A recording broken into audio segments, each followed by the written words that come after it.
मथुरा के गोविंदनगर थाना क्षेत्र के जयसिंहपुरा निवासी गिलट कारोबारी मनीष अग्रवाल बुधवार की रात से लापता हैं। परिजन कारोबारी की तलाश में इधर से उधर भटक रहे हैं, लेकिन गुरुवार तक कारोबारी का कोई भी सुराग नहीं लग सका है। परिवार वालों ने उनके अपहरण की आशंका जताई है। मथुरा शहर के गिलट कारोबारी के लापता होने के बाद घर वाले परेशान हैं। रात भर उनकी तलाश भी करते रहे, लेकिन लापता व्यापारी का कोई सुराग नहीं लगा।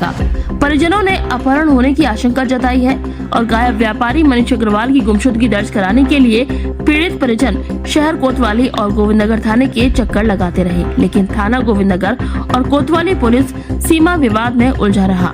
परिजनों ने गायब व्यापारी की scooty, hand watch, mobile bus stand परिसर से बरामद किया है और जल्द से जल्द लापता व्यापारी की तलाश किए जाने की गुहार लगाई है। इस मामले में पीड़ित परिवारजनों ने जानकारी दी। 8 बजे भैया गया है और जब से वो लौटा ही नहीं है और रात के 12 साढ़े 11 बजे से हम लोग ढूंढ रहे हैं। उसका ढूंढते ढूंढते हम लोग बस स्टैंड पहुँचे। बस स्टैंड पर एक्टिवा मिला है, एक्टिवा में मोबाइल और घड़ी मिली है, उसकी और चाबी लगी हुई है और उसका कोई भी पता नहीं। अरे क्या लग रहा है?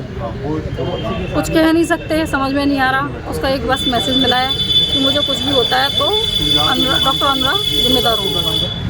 क्या नाम था उनका? मनीष अग्रवाल भैया का, मनीष अग्रवाल। क्या कार्य था?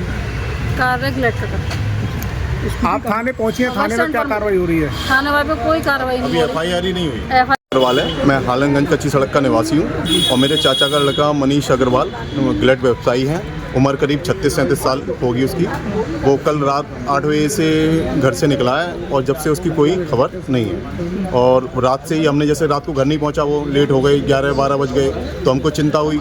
हम लोगों ने आपस में फ़ोन से पता करा उसके फ्रेंड सर्किल में और जहाँ जहाँ जा सकता था, कहीं से कोई उसकी जानकारी नहीं मिली। तो अब देर रात हमने फिर उसे ढूंढना स्टार्ट किया, कोई रात को हमें कहीं कोई नहीं मिला। अब सुबह फिर हमने ढूंढा तो उसके नए स्टैंड पे हमें उसकी स्कूटी खड़ी हुई मिली हुई है। उसकी में चाबी लगी हुई थी और उसके अंदर मोबाइल और घड़ी उसकी मिली हुई है। तो बस उसके बाद फिर हम चौकी बाग बहादुर गए, वहाँ लिखाने की कोशिश की, वहाँ कोई अधिकारी नहीं मिला और फिर वहाँ से हमको कोतवाली भेज दिया गया। कोतवाली गए, कोतवाली से हमें कह दिया गया जहाँ आपका निवास में जो थाना आ रहा है वहाँ जाइए, वहाँ आपकी FIR होगी।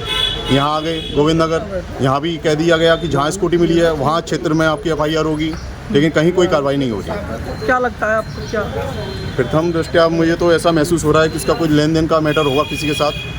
अपनी तरफ से वो कहीं जाने वाला नहीं है, सबके साथ खड़ा रहता है हमेशा। आधी रात को भी उसे फ़ोन करोगे तो वो हर एक के साथ चल देता है और सबके साथ सबकी मदद करने को हमेशा तत्पर रहता है। तो वो कहीं जाने वाला तो है नहीं अपने आप से।